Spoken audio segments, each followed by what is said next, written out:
she'd tried to convince her dad to give the gems back, she hadn't told Marc who the thief was until it was nearly too late for him to salvage his business. And then she'd made the situation worse by begging Marc not to prosecute, and by admitting that when she'd sought him out at the gala where they'd first met, she'd been planning to steal from him too. Her plans had changed. Her life had changed once she'd spoken to him, once he'd looked at her with those crazy blue eyes of his, but Isabella shied away from the painful memories instinctively. Losing Marc in the middle of everything else had nearly brought her to her knees 6 years before. She'd be damned if seeing him again after all this time did the same thing.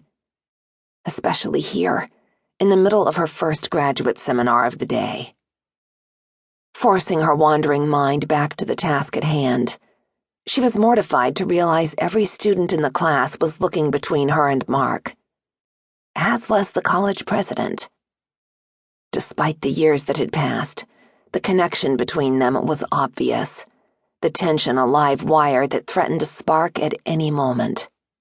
Determined not to let that happen, and not to let the atmosphere in the room get any more awkward than it already was, Isabella forced herself back to her task. The next part of her lecture was on the world's most famous sapphires and their locations. When she got to the part about the theft of the robin's egg sapphire, one of the most expensive and sought-after gems in the world, she did her best not to look at Marc. But in the end, she couldn't help it. Her gaze was drawn to his, the magnetic force of his personality, his will, allowing her to do nothing else. She froze the second their eyes connected, the sardonic look he leveled at her as sharp as the finest hewn diamond. Marc knew what had happened to the robin's egg. He'd made it his business to know before he'd confronted her in their bedroom. His bedroom, that long ago night. "We're sorry to interrupt, Dr. Moreno," Harlan said from his spot in the back of the classroom. "I was just showing Mr. Durand around the campus. He's agreed to teach a mini-seminar on diamond production starting in a few weeks, and I wanted to give him the lay of the land. Please, carry on with your lecture. It's fascinating." But it was too late for that. All around her, students murmured excitedly. Not that she blamed them. It wasn't every day that one of the world's largest producers and brokers of responsibly sourced diamonds agreed to speak to a bunch of first-year graduate students.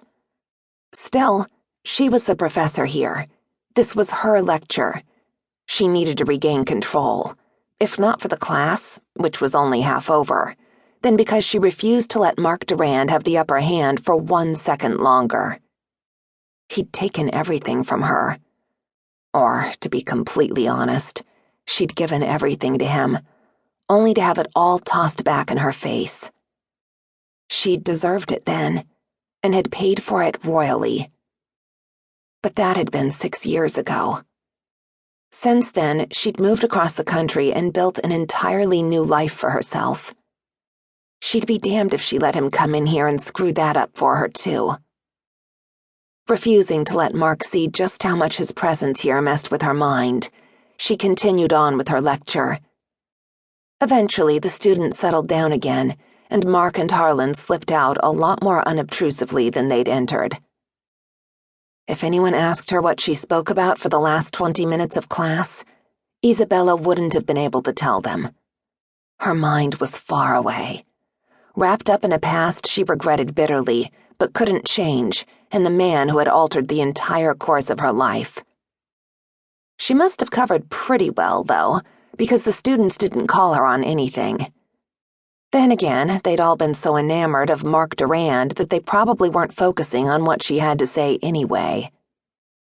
Finally, the interminable class drew to an end, and she dismissed her students. It was her usual habit to hang out in the classroom for a few minutes to give the students an opportunity to ask questions, or chat her up about whatever was on their minds.